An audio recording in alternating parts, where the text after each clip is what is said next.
You may sit. I didn't realize I needed to say that. Is this, can people hear me okay with this volume? It's great, thank you. The University of Washington acknowledges the Coast Salish people of this land, the land which touches the shared waters of all tribes and bands of the Tulalip, Suquamish, and Muckleshoot nations. Hi, I'm Tim Essington. I'm a professor and the director of the School of Aquatic and Fishery Sciences, and I'm very pleased to welcome you all to the School of Aquatic and Fishery Sciences today to welcome our to congratulate our 2025 graduating class. And it's my even greater honor to preside over this commencement to celebrate the achievements of this graduating class. Now, to be sure, today is all about our graduates and to honor and celebrate their many achievements. But today is also about acknowledging and showing gratitude to all the people that help support our graduates to get to where they are today. Success in any academic program, whether it's an undergraduate or graduate program, requires resiliency, the ability to cope, repivot when things don't go the way you want them to be. And no one is born with this resiliency. It is developed, cultivated, and nurtured over decades. And it is also not enough. There's always a point in all of our educational experiences where we run out of resiliency, and we have to rely on the support of our friends, families, and loved ones. All of which to say is that behind each and every one of the graduates here today, there is a supporting network of people behind them, some of them very young. So let's just do a quick check of who's who in the audience today. So I'm going to list out some relationships that you might have with a graduate. And when you hear something that sounds like a relationship that you have one with a graduate, please respond with thunderous applause. Hooting and or hollering, strongly encouraged. Okay, starting off, parents and grandparents.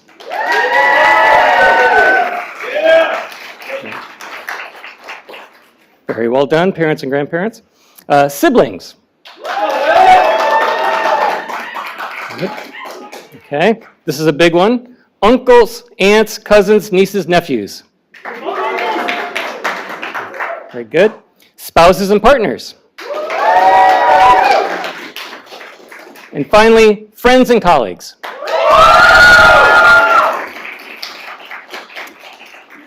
So we've let the support network congratulate themselves. Why don't we next, I invite all of our graduates and our faculty to join me in thanking all of the people here to support our graduates today.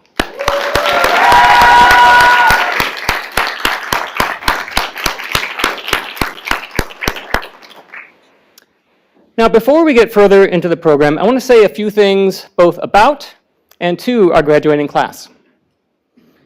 This commencement occurs at an unprecedented moment. For generations, our nation has been the world leader in discovery and innovation, and at the heart of that leadership has been a close partnership between federal governments and academic institutions. Yet that partnership is undergoing radical and rapid change.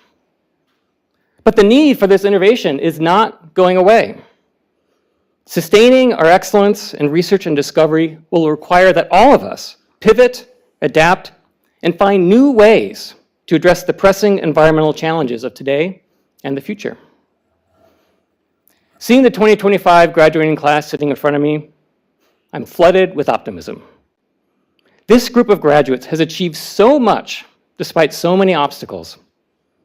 Whether it is achievements in the classroom, independent research projects, master's theses, or dissertations, this group has shown that they are more than capable of rising to the challenges of today and the future.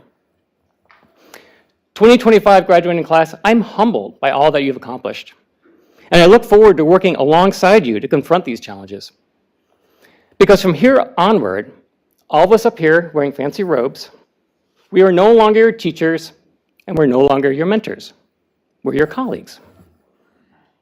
And I can't wait to see what we'll accomplish together. It is my great pleasure next to introduce to you Professor Maya Tolstoy, the Maggie Walker Dean of the UW's College of the Environment, who's agreed to say a few words to our graduates, and will say she has to run to yet another event, so when she leaves, that's what's going on. Okay, so please join me in welcoming Dean Tolstoy.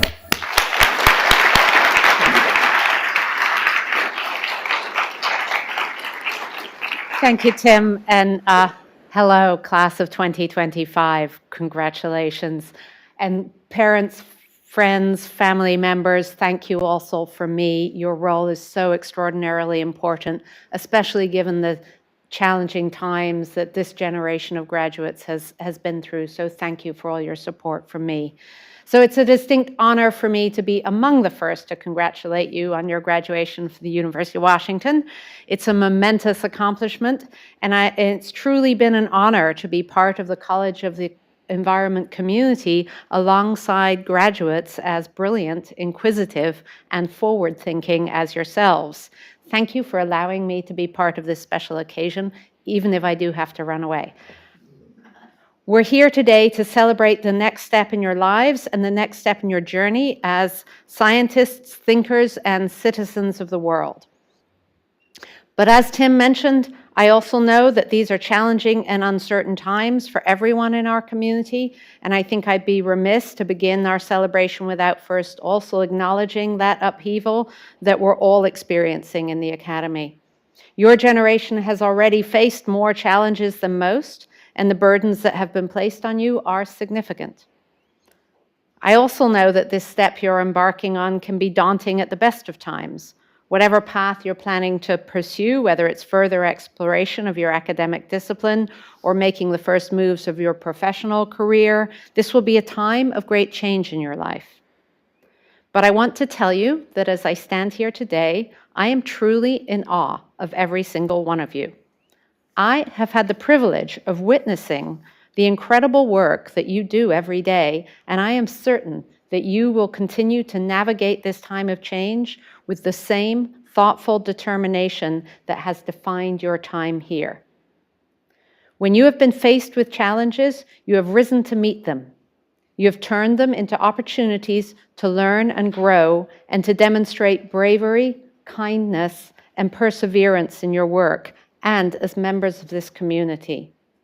These are all qualities that I am certain will serve you well for the rest of your lives, because as you all know, we're at a critical juncture in the history of life on our planet. Tackling the environmental crisis we face will ask even more of you in the decades to come. That said, I am often torn when people say that your generation represents the greatest hope to finally address this crisis. On one level, this feels obviously true to me. I am endlessly impressed by the passion, energy, and nuanced thinking that you and your generation bring to not only the movement for a livable planet, but to the movement for justice and equity as well. But I also feel that it is unfair to shoulder you with so much responsibility. After all you've already been through, especially, it feels unfair to throw up our hands and imply that the rest of us have tried and failed and that these are somehow your problems and your problems alone. I want you to know that you are not alone.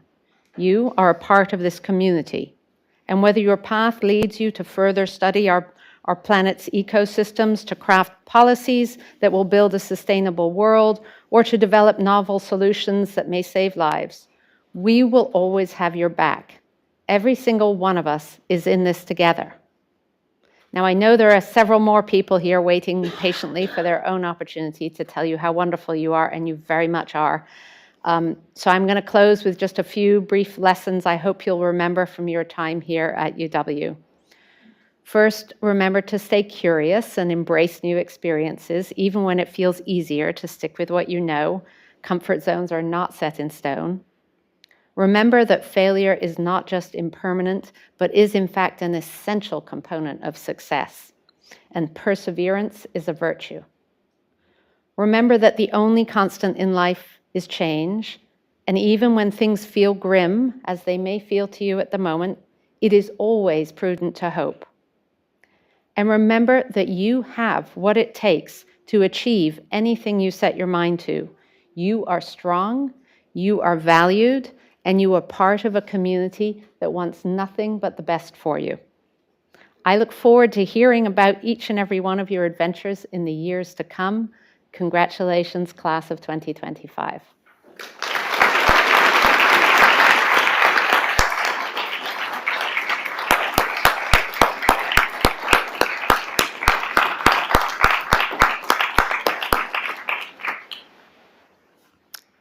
Next up is the presentation of our Faculty Merit Awards.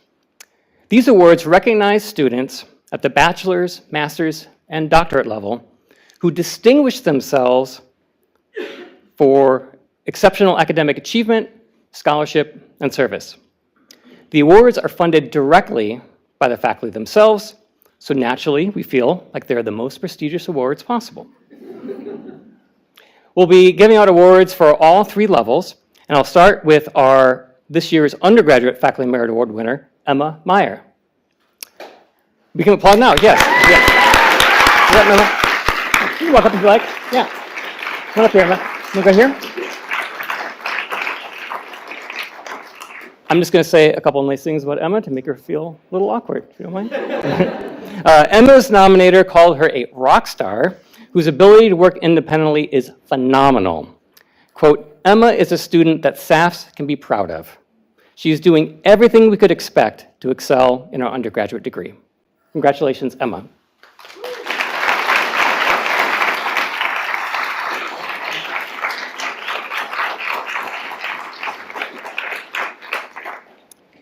This year's Master's Faculty Merit Award winner is Elizabeth Allen.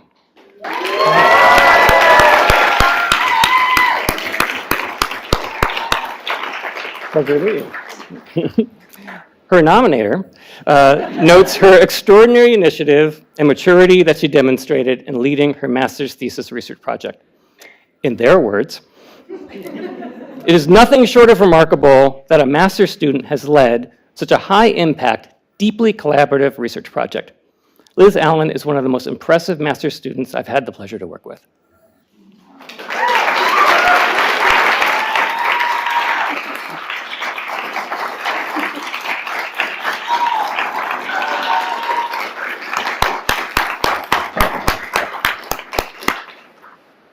And we have 2 awards at the PhD level. The first award winner, unfortunately, is a little sick today, so they're unable to attend, and that is Amelia Duvall. Let's applaud Amelia. Thank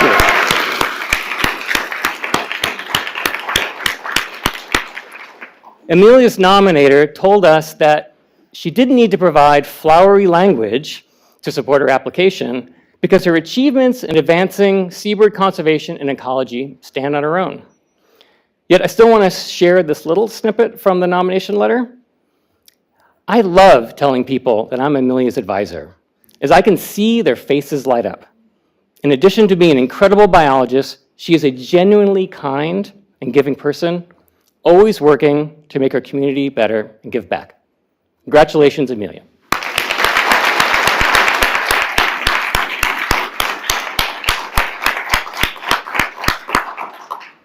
And the second award winner at the PhD level is Kristen Privatera Johnson.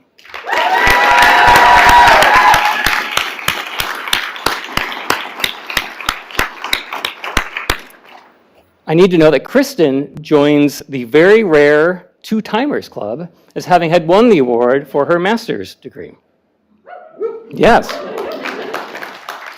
Kristen's nominator notes her many achievements in quantitative fisheries and states, Kristen has been one of the most outstanding PhD students in SAFS in recent years, both in terms of academic achievement, but also in terms of her contributions to the school and the college more generally. Congratulations.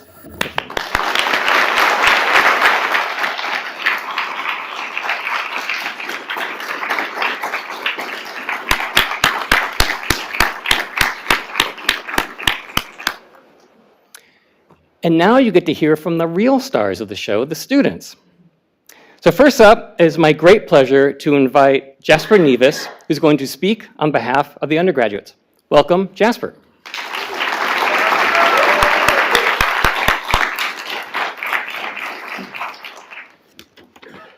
Thank you, everybody.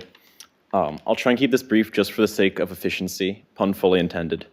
To be honest, when I first came to UW, I wasn't sure exactly what the distinction was between marine biology and fishery science. A few years later of studying both, I can now confidently say that we're the ones with the grad students. But more than that, I've come to realize that SAFS really is a community in addition to being a program. There's a certain camaraderie that comes with being part of a smaller department like us.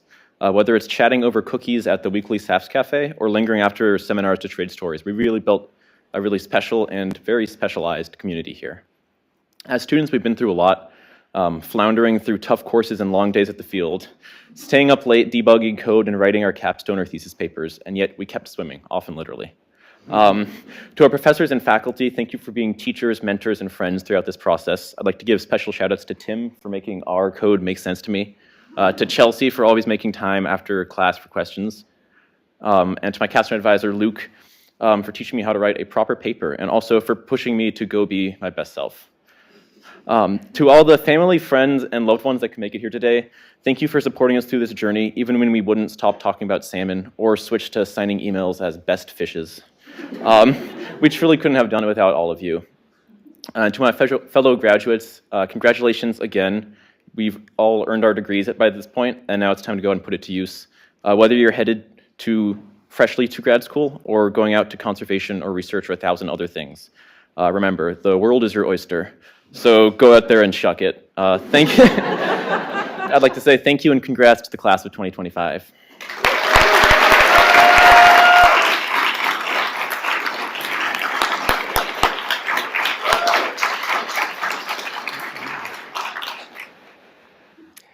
And now, on behalf of the graduate students, please join me in welcoming up to the podium Kristen Privateer Johnson.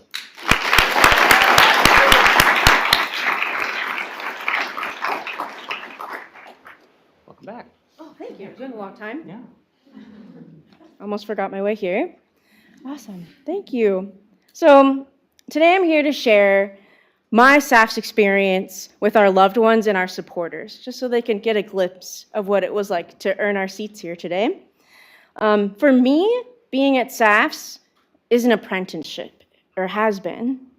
And my teachers were many: professors, government scientists turned professors, and students in the courses I got to teach during my time here at the UW.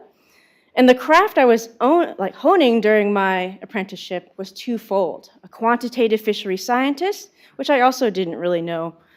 How is that different than a marine biologist? So different. And the second prong is as a teacher, as an instructor. And I'll start by talking about what it meant to be a student. From the computer labs and lecture halls of this fisheries building we're in now, to Friday Harbor Labs as well, I showcased my wide range of sailor words in courses like Fish 558 and 559, where I also was learning how to code. I learned to code models that represent fish populations, but during that, I forged deep friendships in those fires of courses like Andres, my advisor. And together we learned how to decipher what the problem is in the first place so that we could develop the innovative solutions required to solve those problems. But SAFS didn't just teach me how to be a little bit more pointy-headed.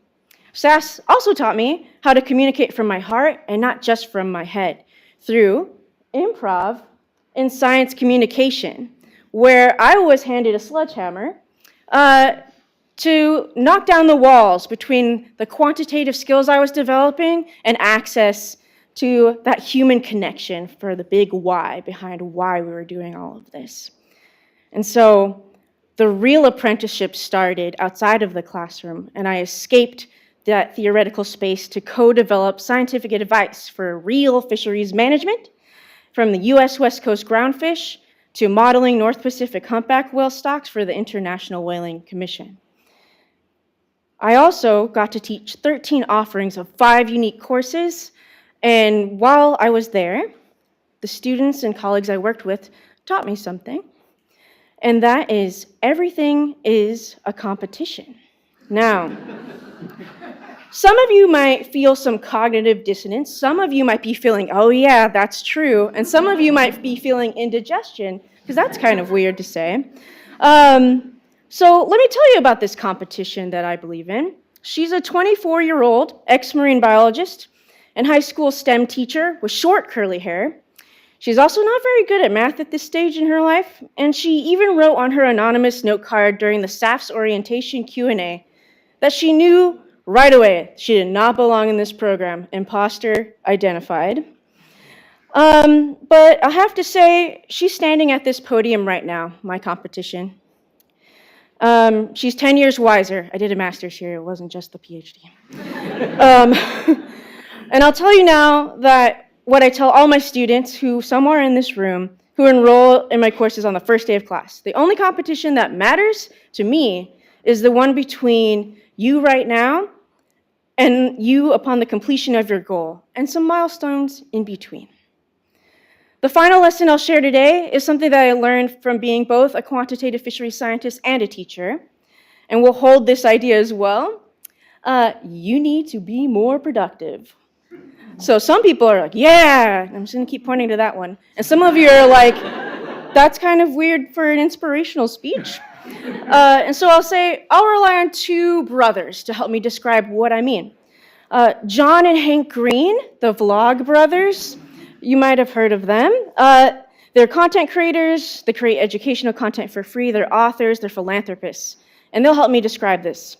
Hank Green says, "You will always struggle with not feeling productive until you accept that your own joy can be something that you produce. It is not the only thing you can make, nor should it be, but it's something valuable and beautiful."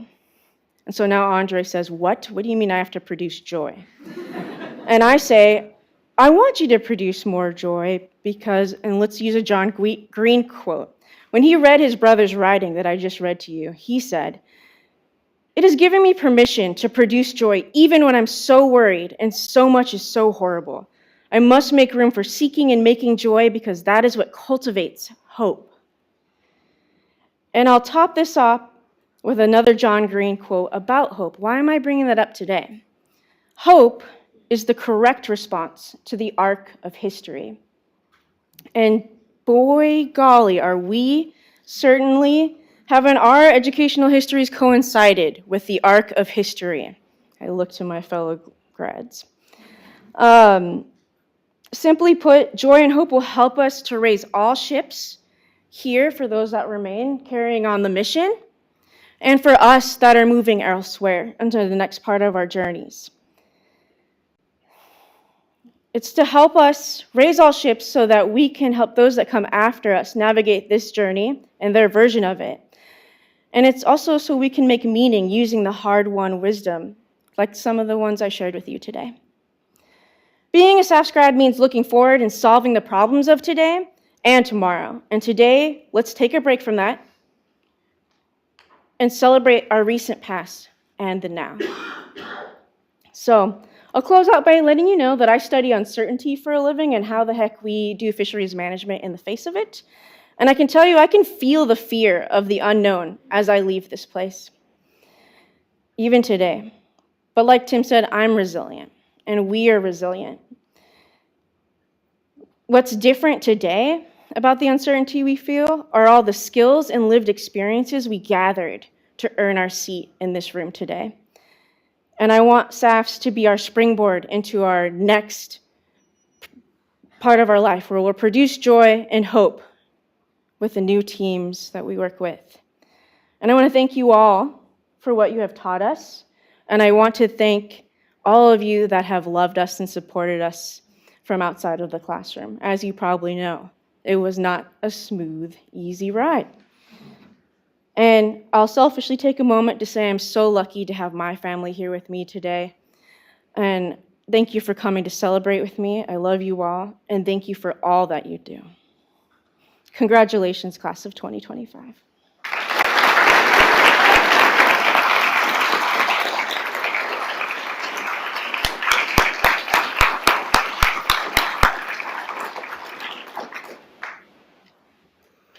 All right, we are here to our main event, the presentation of the 2025 graduating class. We'd like to have starting with the bachelor's graduates rise, and then we'll all rise and form a line. So we'll go ahead and do that now.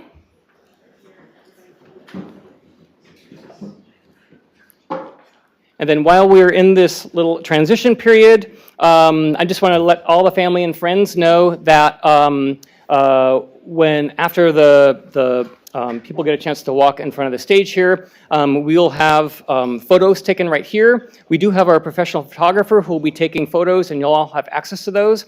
If people want to take their own pictures, that's absolutely fine. Just work around our excellent photographer, please.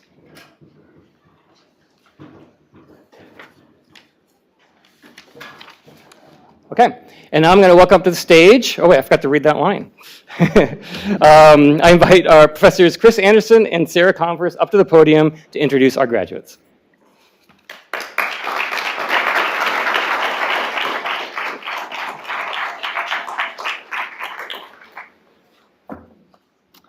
All right, to the main event.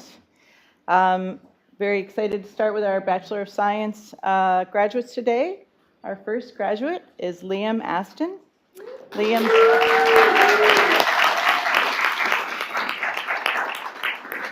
Liam's capstone, working backwards, using a molecular phylogeny to find informative morphology in the freshwater sculpin.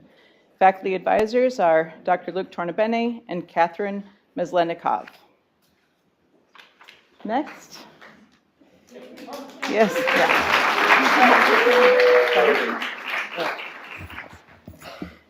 Next, Henry Berg.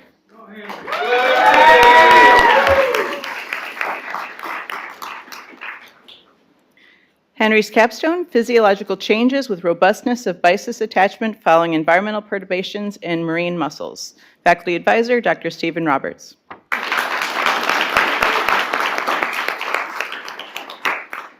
Next, Genevieve Elise Buchanan.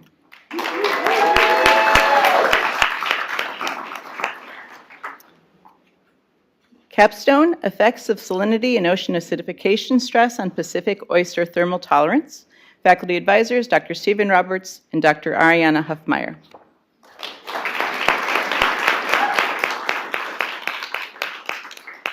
Next, Nicole Fila.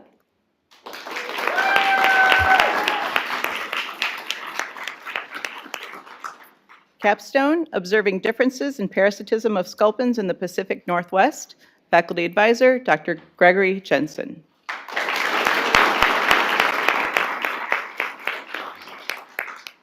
Next, Andy Gardner.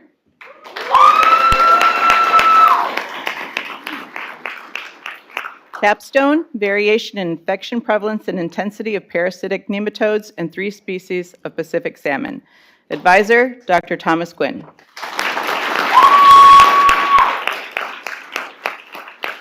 Iris Haley.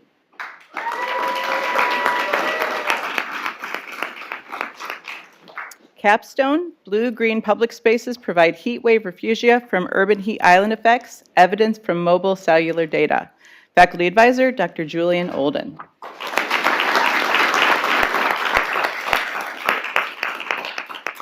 Kobe Klein.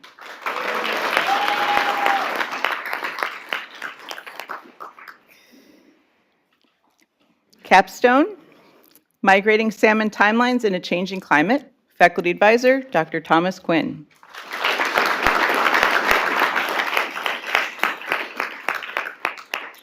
Anna Grace Clevin.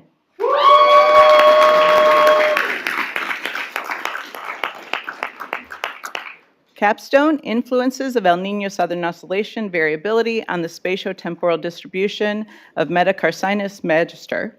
Faculty advisors, Dr. John Horn and John Harms.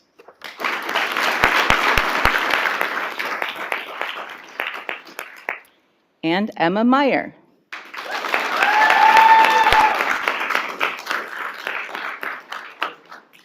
Capstone, cryptic diversity in a coral sea dwarf goby. Faculty advisor, Dr. Luke Tornabene.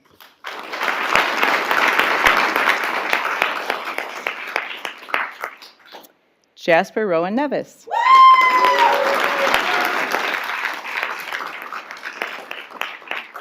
Capstone, community trends of Bering Sea gastropods. Faculty advisor, Dr. Luke Tornabene.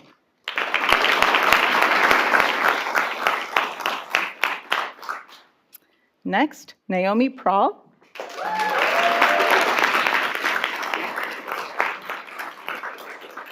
Capstone, first observation of spawning sockeye salmon on Wrangel Island, Russia. Faculty advisor, Dr. Thomas Quinn.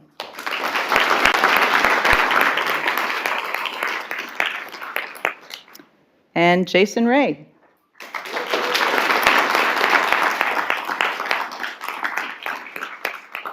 Capstone, temperature and spawn timing of Chinook and coho salmon at Issaquah Creek Hatchery. Faculty advisor, Dr. Thomas Quinn.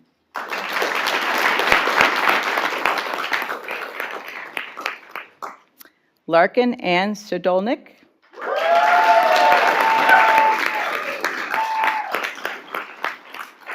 Capstone, Socioecological Systems in Crisis, analyzing feedbacks between climate change, nature loss, and social inequity in coastal social ecological systems. Faculty advisor, Dr. Aaron Doria Aceves Bueno.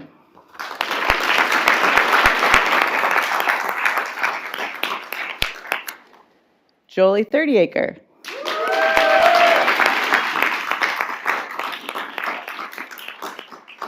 Monitoring the ocean, evaluating the tools used for understanding biotic and abiotic relationships along the Cascadia margin.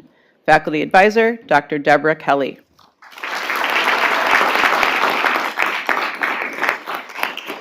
Next, Zhaning Xu.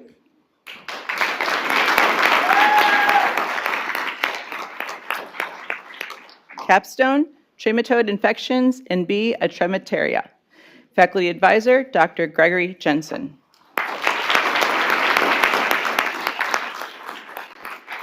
And one last congratulations to our bachelors.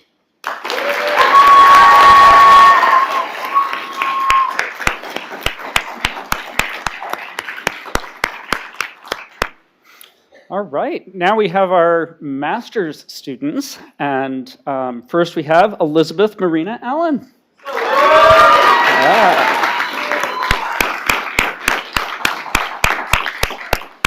Capstone project, participatory modeling to evaluate tribal pinniped harvest as a tool for salmon recovery, under the supervision of Dr. Tim Essington.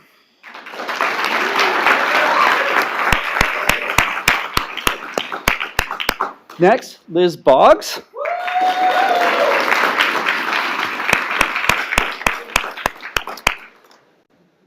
Thesis, Spatial Patterns of Hybridization in Rockfishes of the Salish Sea, with Dr. Lawrence Hauser.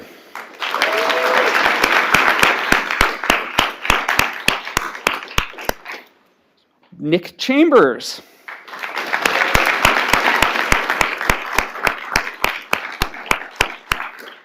Dispersal of fry and distribution of reds interact to shape density dependence in winter steelhead of the Skagit River, working with Daniel Schindler.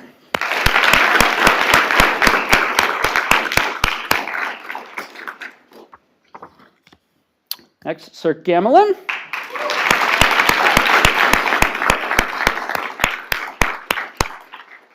Thesis project, Trends in Juvenile Sockeye Salmon Rearing Capacity and Stock-Specific Growth Performance in the Chignik Watershed, Alaska, working with Daniel Schindler.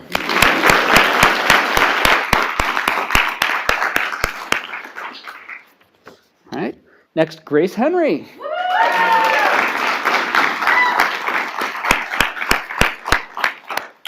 Project, 6 Decades of Shifting Trophic Ecology in the North Pacific, Sockeye, Scales, and Stable Isotopes, working with Daniel Schindler.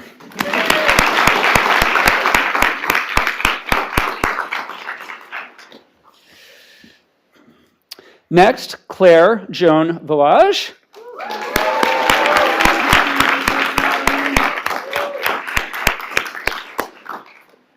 Thesis, Quantifying the Interactive Impacts of Multiple Invaders in the John Day River Basin, Oregon, working with Julian Olden.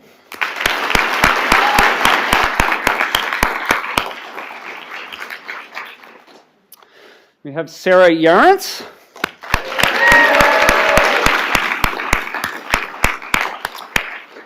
Thesis project, Diet and Biology of Deep Reef Lionfish at Curacao, working with Luke Tornabene.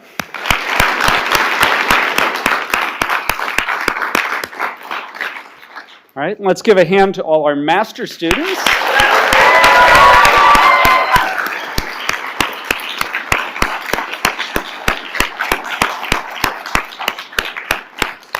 And now we have a fabulous lineup of doctors of philosophy. And when you earn a PhD, we have a tradition in academia, going back hundreds of years, where you are given this big fancy thing on the back, your hood, by your advisor or somebody standing in for your advisor if your advisor is unable to be here.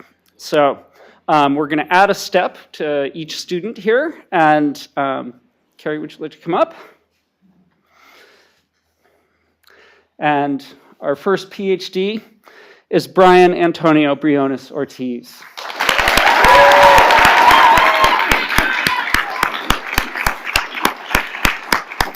And the thesis project is the evolution of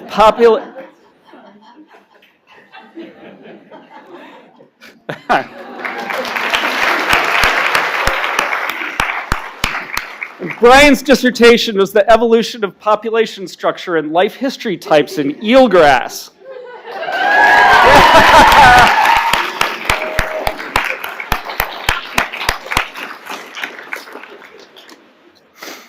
And our next PhD is Jessica Diallo.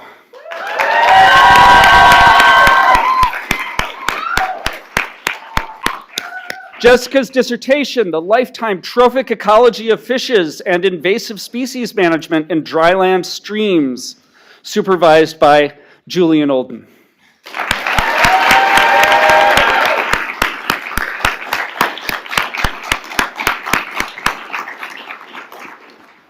Okay. Next, we have Rachel Frick.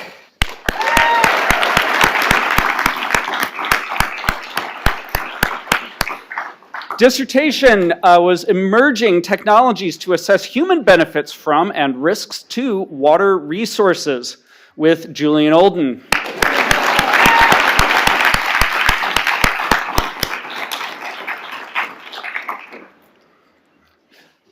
And our next PhD is Julia Indivero.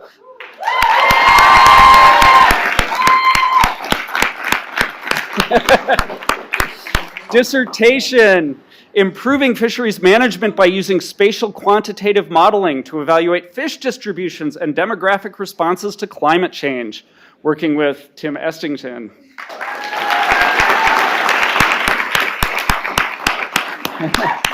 Next, we have Juliette Jacoma.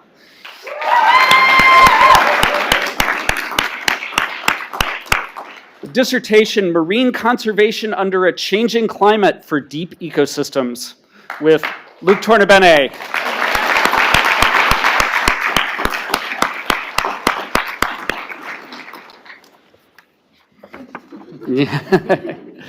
Next, we have Helena McGonigal.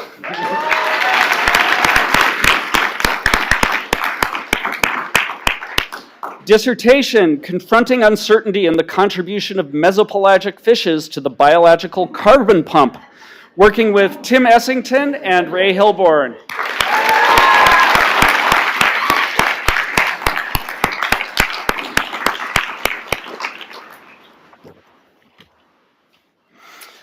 Next we have Kristen Privatera Johnson.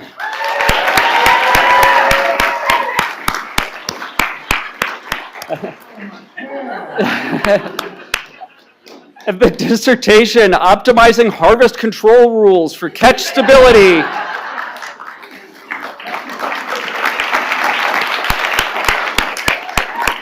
Working with Andre Putt.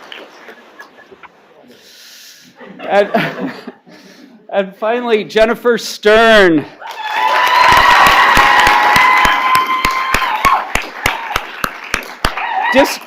Dissertation, Examining Hair Growth Rates and Dietary Patterns of Wild and Captive Bears, working with Kristen Lydra.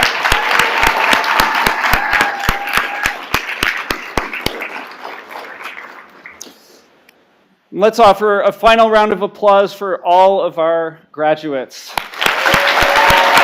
Woo!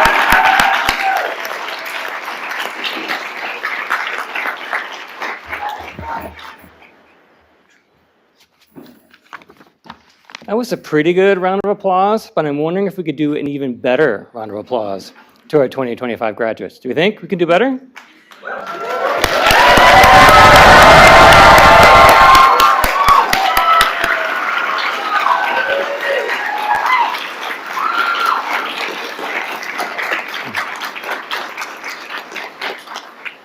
Thank you for that. So we've reached our final act, and I'm so thrilled to introduce Dr. Elizabeth Holmes to give our keynote address. But first, I want to say a few things about Eli. First is she is a UW product. She received her PhD in biology here in 1995. And since 1999, she's been employed at NOAA Fisheries at the Northwest Fishery Science Center as a research scientist and has been an affiliate faculty member of the school for 2 decades. She also teaches a very popular graduate level course in time series analysis. Since 2024, she's been posted to a detail at NOAA headquarters where she's working to help the entire NOAA agency to adopt open science and open data practices. I think she's a great choice to address our graduates because her career shows all the traits that lead, I think, to success. First, she does great work. She's a globally recognized leader in advancing and applying tools to make forecasts for oceans, fisheries, and endangered species. Second, her career shows adaptability and willingness and nimbleness that's allowed her to change directions. So while her initial work focused extensively on quantitative methods for risk assessment, particularly around threatened and endangered species, she's now, as I mentioned earlier, working on how do we operationalize concepts of open science on behalf of the entire agency and to support capacity for big data methods that are needed for ocean forecasting in the area of changing climate. So please join me in welcoming Dr. Eli Holmes.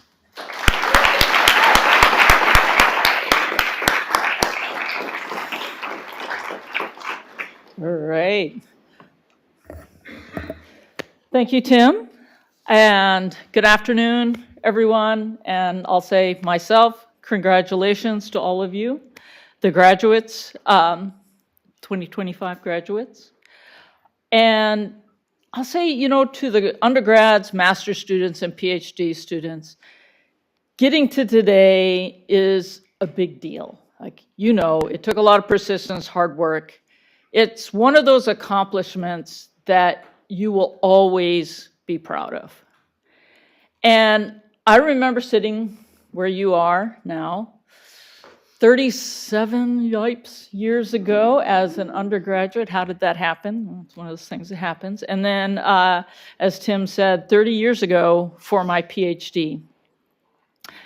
At that time, at graduation, I really had little idea where I'd end up.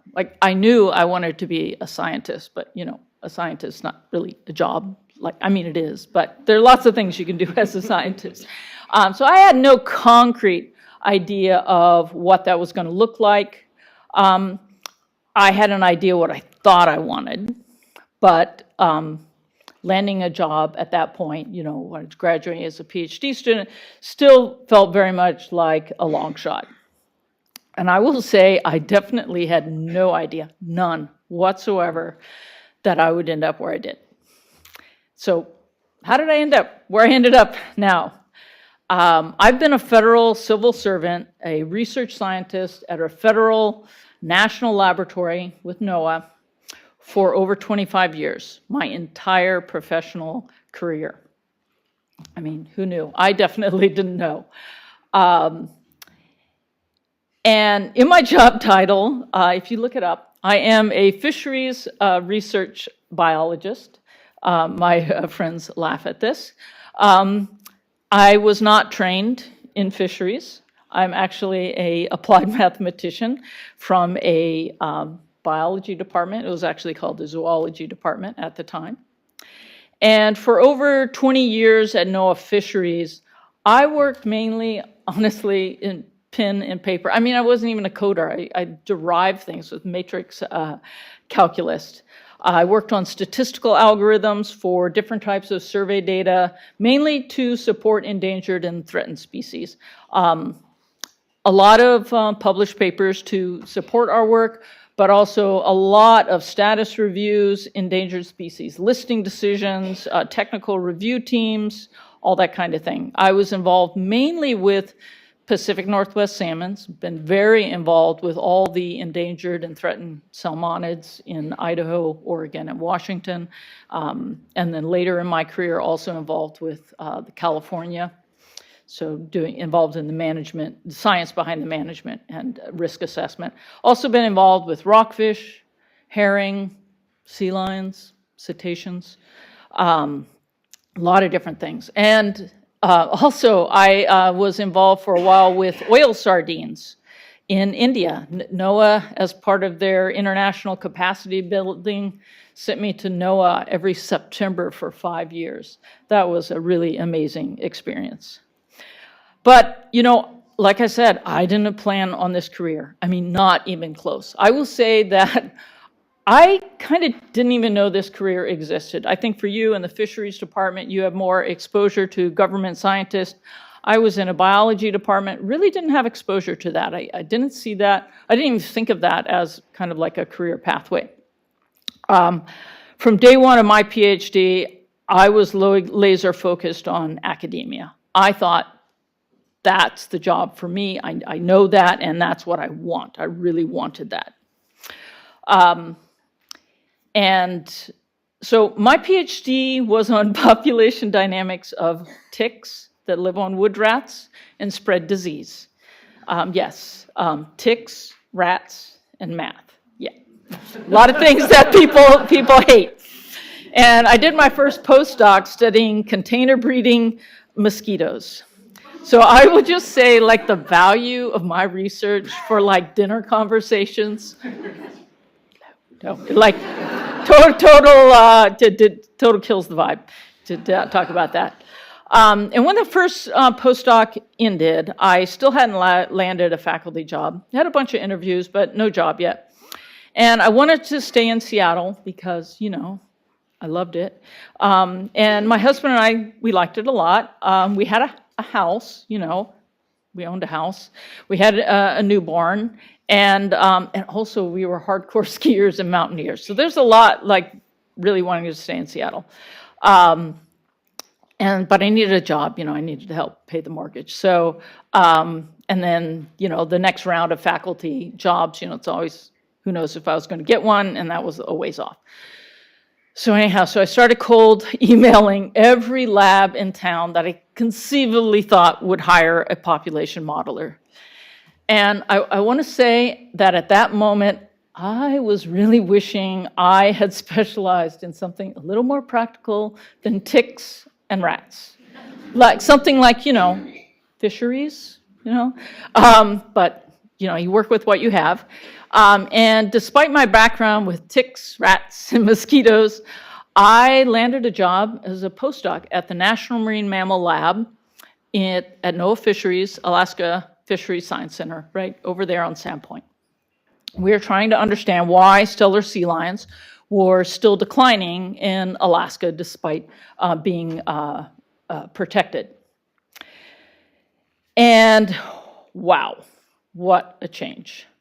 I went from being the weird woman who studies ticks and rats to being a rock star marine biologist.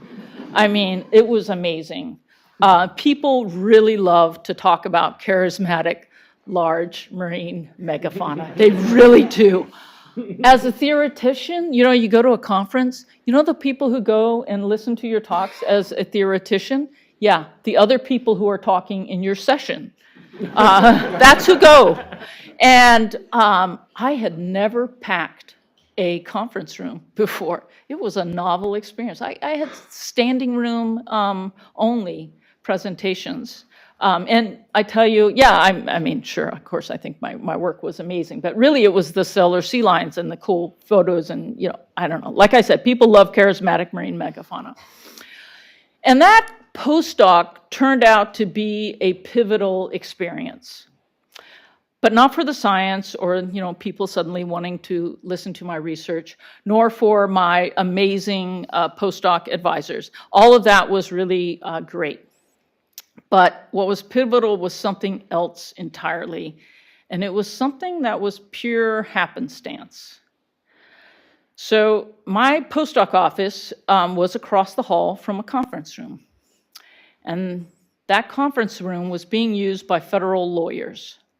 They were preparing legal defense for NOAA Fisheries in a lawsuit brought by the Alaska fishing industry. And the lawsuit claimed our management decisions about stellar sea lions were arbitrary and capricious. That is, in fact, the legal term, which goes to show you that lawyers do have a sense of humor. And, all fall while I was working on models, I listened to the lawyers across the hall talking through their arguments on the case and discussing the science coming out of our lab and how they were going to argue that and present that to the judge and what the judge would think of that. And so I'm debugging code, and I'm overhearing discussions about how our science, how my science that I was doing, would affect the future of one of the biggest fisheries in the United States. And it really hit me. Like our work, our lab's work, my postdoc work would have direct impacts on how stellar sea lions were managed. It wasn't something I was making up. It wasn't something I was trying to imagine. I knew without a doubt it was going to have an impact, and it would affect communities, affect people's livelihoods, and it would affect industry. And that really energized me. I really liked that direct impact. But then there was something else that was even more pivotal, and it was something kind of unexpected. It was a powerful sense of shared mission, camaraderie, and teamwork with the lawyers across the hall. I really felt like, wow, we are on the same team. And that feeling felt so good to me. I really, really liked that feeling. And so at the end of that postdoc, I started looking for jobs with NOAA in a federal research laboratory. And I ended up joining Northwest Fisheries Science Center, and I've been there over 2.5 decades. And so, when you think about that story, that was my journey. And now I want you to think about your journey. And sometime soon, not today, but soon, you're going to be asking yourself, what comes next? Even if you know what comes immediately next. Maybe you already have a job lined up. But this question, what comes next? What am I going to do? It's a question you never stop asking yourself. I'm sorry to tell you that. You don't just get a job and then woohoo, it's done. No, it doesn't work that way. You're always going to be asking yourself, what comes next? And I don't have a plan for you, but I'm going to give you some advice that has helped me, has helped many people. And that is to pay attention to what energizes you, what drives you. And because I'm a coach, I'm a ski coach, by the way, on the weekends, besides being a scientist, I'm gonna lead you in a tiny little self-reflection exercise. I don't actually expect that you'll do it right now, but I hope you'll remember it, maybe think about it later and do it later for yourself. And this exercise is to think for a moment about a time you were completely energized, alive, connected. It was something that happened, some place you were, you felt like, this feels right, this feels good. And think about, where are you? What are you doing? Try imagine in your head, what are you doing? Who are you with? And then think about, what is it about that moment that you find so energizing? And I'll give you an example. So last winter during a leadership retreat, we were asked that question. We did this exercise. And the moment I thought of was a moment that was a few weeks earlier. It was a Saturday morning, and I was at the ski school where I teach on the weekends. I'm one of the directors at the ski school. And it's 8:30 in the morning. It is day one of season lessons. I'm standing in front of 30 instructors, and I've got my uniform on, it's green, I've got my radio, I've got my tag, I've got my coffee. To the side are the other 2 directors who I've worked with for years, and it's game time. In 15 minutes, we are going to walk out the front door and corral 200 students, and it's going to be intense. We've got to deliver, first off, a good product, but also keep everyone safe. We're out there in the winter, it's dangerous, right?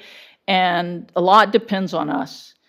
You can feel the nerves and you can feel the excitement. Like I said, it's game time. It's like we put our hands in and let's go. And in that moment, it's that moment that I feel the thing that is so important to me, this feeling of shared goals, of teamwork, of professionalism. Like I can remember that feeling, and I just like, wow, I like that. And I have to say, that's a feeling I get at NOAA too. Like after maybe, it's been a couple years where we've been working on some report, we're working on like a listing decision about some species. Somebody wants to have it, listed as endangered. We're doing the analysis. We're giving the final report, and it's a table of us, the team. You will never know the names of the people on these teams. Nobody remembers the names of the people on the gray reports. But that doesn't matter to me. What matters is that moment. I look down the table when we're like showing the slides, we're presenting that, and I look and I'm like, we're a team, we're professionals. And I feel such camaraderie, and that's really something that drives me. It's a core motivator for me. And you need to think about that for yourself, because everybody's different. Like, what's a core motivator for your friends, for your parents, your fellow students, your professors is going to be different. And this self-reflection is going to help you understand what drives you, and it's going to help you like guide your choices. And it may also help you understand, like, why do I keep doing this kind of thing? And then you realize, oh, wow, oh, God, that's something about me that I really like. All right. And now, for the second part of my talk, I want to pivot and talk about something that, has been referenced in the talks before, the comments before, and it's kind of, hanging out there. These are tough times for science, especially climate science, ocean, ecosystem science. You know that. I know that. I work at NOAA. When people find out where they work, they give me condolences. Yep. Never fails. Every single time I get condolences. Budgets are cut. Grants have been canceled. It affects me. It affects you. It affects all of us here. It's a fact.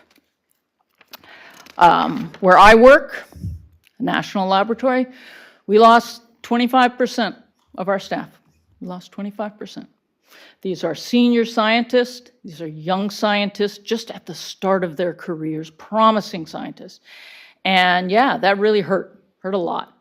But I want you to know that when I go into work at NOAA, we're not moping and feeling defeated.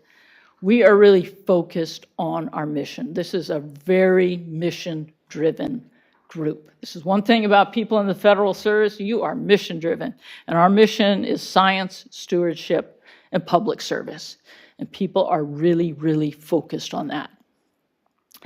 And the other thing is a feeling, and I know this will be hard to believe, but it's a feeling of excitement about the future. And the reason is that we're standing at the edge of a revolution in earth science, powered by all this new types of earth and fisheries observation data. Now remember where I'm from. I'm from NOAA, and I'm now really involved in our modernization of our ocean observation systems and the modernization of that, getting that data out there and getting that data out in ways that we can use them in new and more powerful ways. We have new sensors out there, new types of computing, new algorithms, a lot more interdisciplinary collaboration. When I was your age, people didn't like openly collaborate and share code in the way that just seems like normal to you. It wasn't normal when I was a PhD student. It's really a different thing. Open science really changes how we do science. The other big thing that's changing is AI. Yeah, AI. AI transforms the way we do science, and it is accelerating innovation. For someone like me, I'm an expert at coding and I'm an expert at algorithms. I am literally 10 times faster in developing ideas. I can bring things from idea to prototype 10 times faster than I could. And it's not just happening to me. Everyone across science who's like me can do it. And we're just like getting started. And, I guess like the metaphor I'd use, like it feels to me like I used to use a handsaw and now I've got power tools. It's just so much faster. And you young, just getting started, your world and how the things you can do is going to be so different. And this is coming along with us. This is work happening across the federal agencies. You don't, in the sciences, this is like NASA and NOAA are the main ones I work with.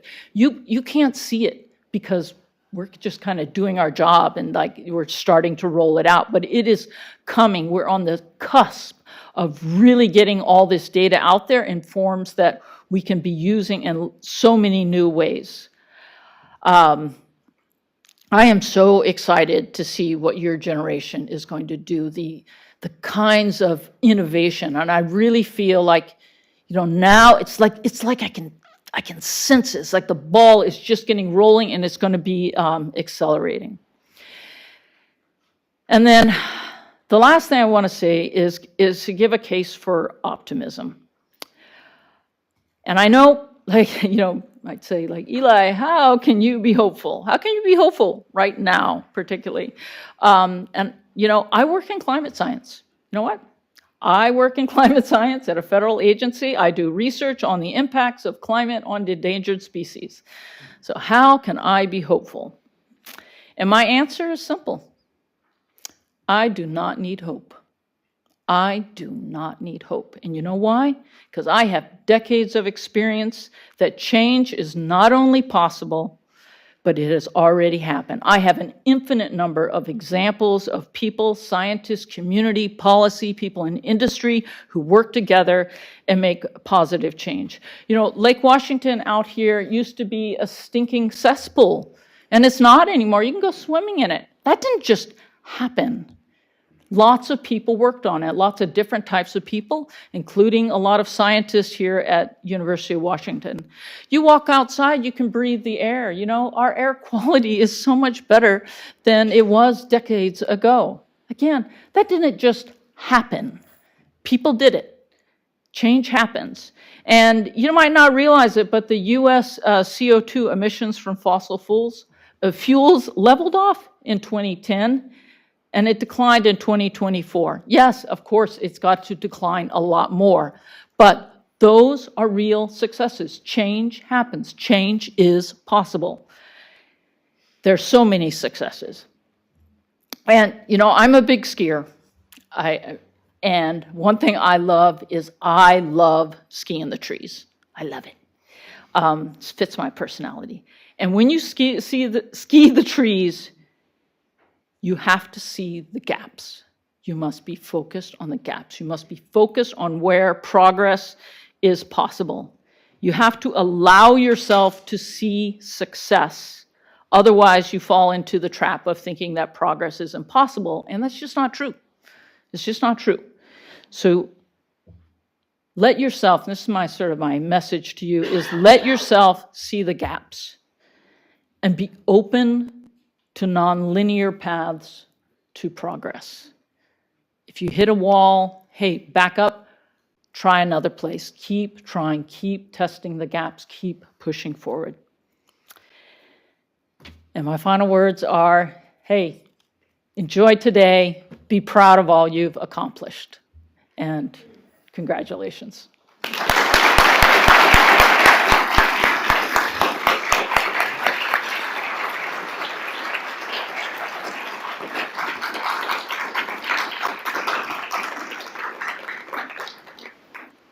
On behalf of everyone, thank you, Eli, for that terrific address.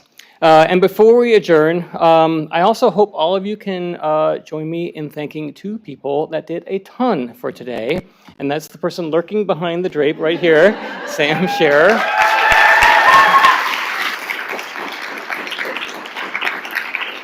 And also Michael Martinez, and I don't see where Michael is, but let's thank them anyways.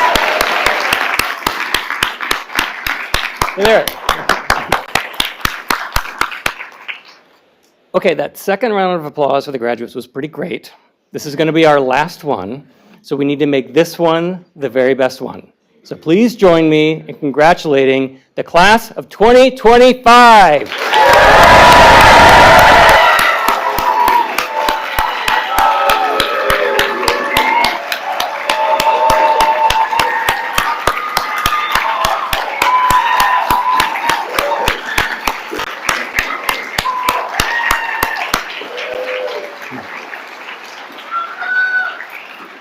Just real quick, some logistics. We'll be having a procession where the faculty and graduates will be coming out. You're happy to follow us. We'll have a quick photo opportunity, and then we're going to have some snacks and a quick toast.